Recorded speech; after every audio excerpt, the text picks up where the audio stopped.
Some of those people paint lines on the driveway. Some of those people are security guards. Some of those people put software into boxes, and some of those people take software out of boxes.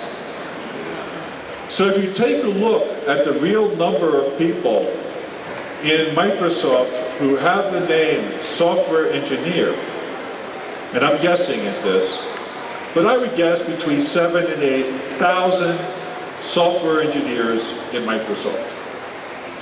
Compare that to 10% of 2 million. And that number is growing rapidly every day. So let's take a look at the jobs that you do with free software. These are actually the jobs that you do with proprietary software. And with free software, you do many of the same jobs. And you get paid the same or better amounts of money. Programmer is one thing you can do. And yes, there's plenty of people who earn a living writing free software. They write software for the company that they work for. And they utilize software written by other people to help them do their job. Systems analyst, a person who goes in and analyzes what the customer's needs are, and then tells the customer what types of software solutions are available for them. They get paid to do this. Systems administrator, administering Linux systems, or BSD systems, or other free software computing systems. And people who manage both Windows and free software. All of these are jobs that you can be paid for. Teaching people how to use the software. People pay to learn how to use software. You can teach them how to use free software and be paid for it. Integrating people's other software with free software. Another job you're paid for. Recently I was at a conference and somebody said, Maddog, you're always talking about the money which leaves Brazil versus the money that stays inside of Brazil.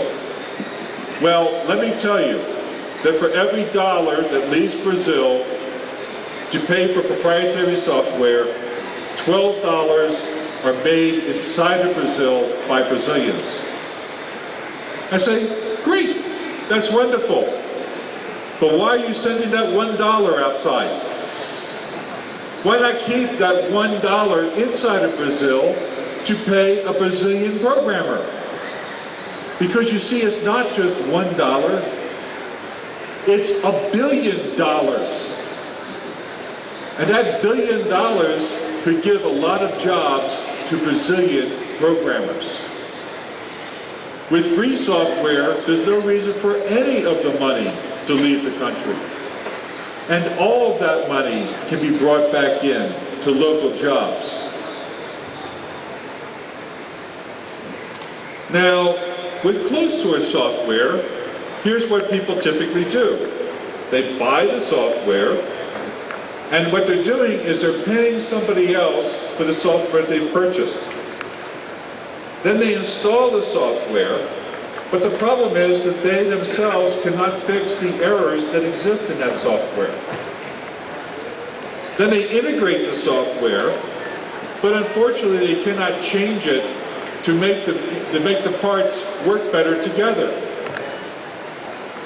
Then they can teach about the software, but they're never going to be as good an educator as the software teachers from the company that made the software.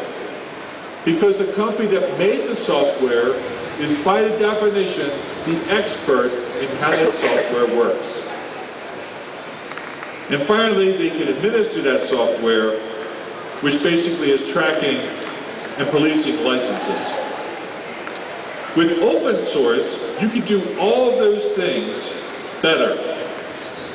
You can change the individual components of the software to work better together.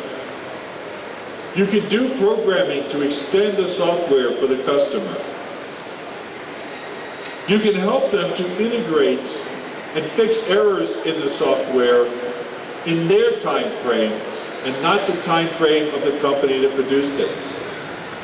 And as an educator, you can become just as knowledgeable and just as good about teaching about that software as the person who wrote it, because you can see the source code of how it works.